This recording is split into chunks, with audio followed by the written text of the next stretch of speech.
Hey everyone, welcome back to Red Bandit Racing. In today's video, I'm actually going to show you how to reset and configure your TQI remote for your Traxxas vehicle. Before we get started, if you guys can hit that like button, subscribe, and make sure you turn on those notification bells, it really helps the channel.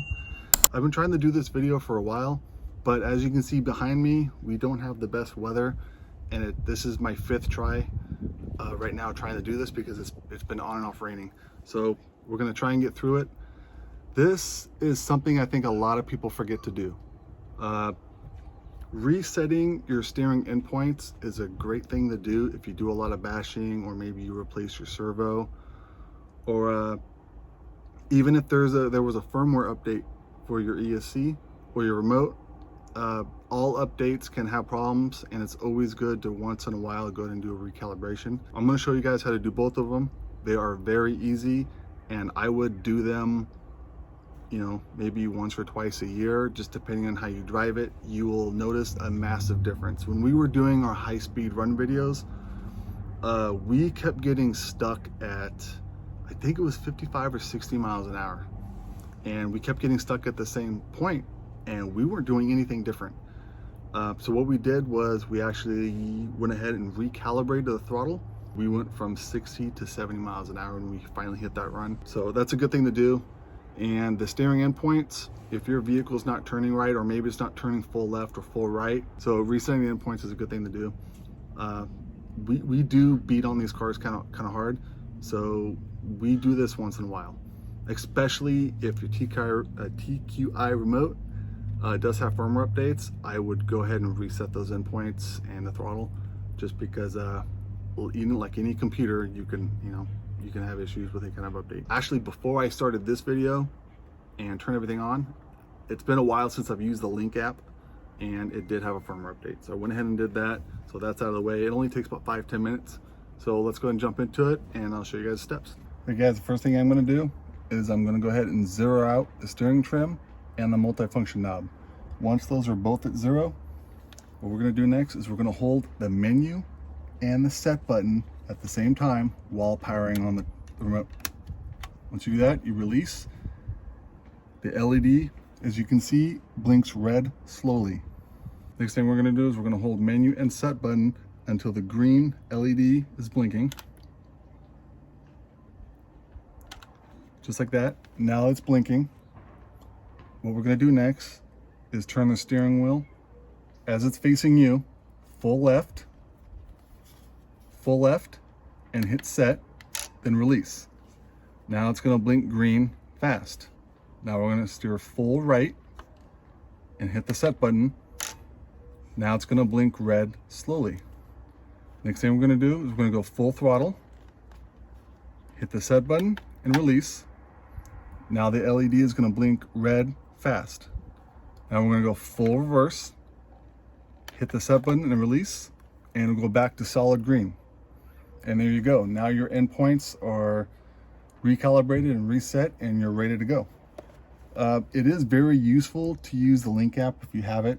It does help with a lot of these steps, and you can configure your steering a little bit better with that. You can actually set your endpoints a little farther out, so you get more steering out of it with the Link app.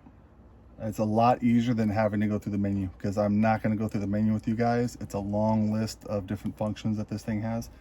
Spend the $40 and get the Link app. You will greatly appreciate it. Plus, you can link all your cars up to the same remote and not have to worry about that.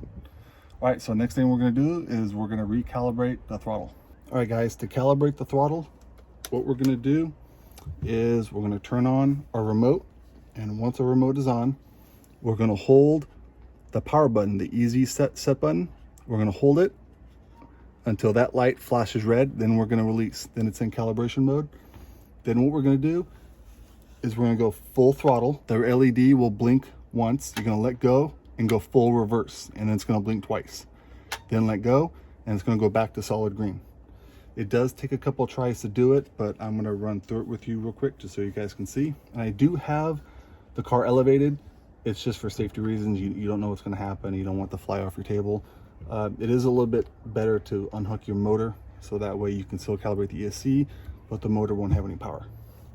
So what we're going to do is we're going to turn on the remote like that. Then we're gonna hold the easy reset button. It's green. See how it's on red. It's gonna flash red. Full throttle, full reverse.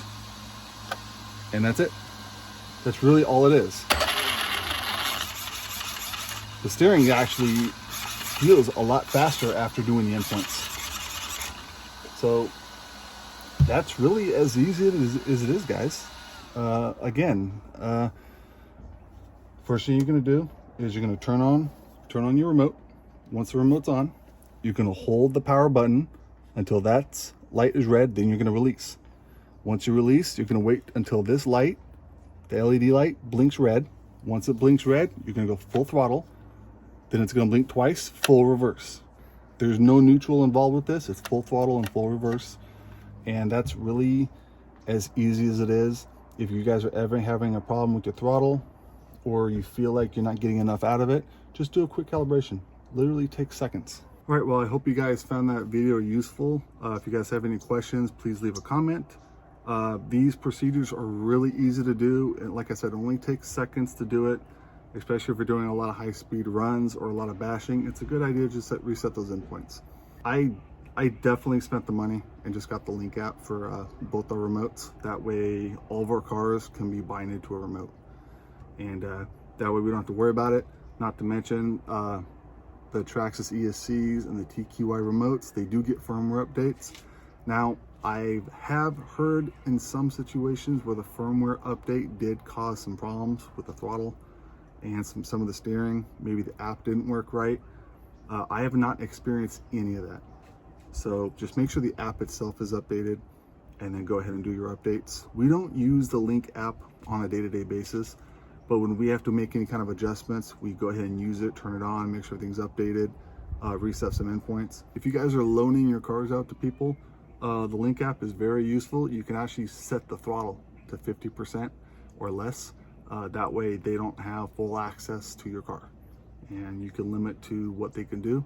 That does come in handy, and it's fun to mess with people. So we actually gave it to someone and we had it on 50% and they actually didn't even notice. So that'll do it for this video. If you guys have questions, please let us know. If there's something else you guys need us to explain that maybe it didn't work for you, also let us know. There's a lot of settings to these remotes. I mean, if you guys go through the book, the menu button on these, there's a lot of settings. So don't get overwhelmed by them. Just throw us on a comment and then we'll actually research it for you and maybe we'll make a video just for you. All right, and that'll do it for this video. Thank you guys for watching and we'll see you guys on the next one.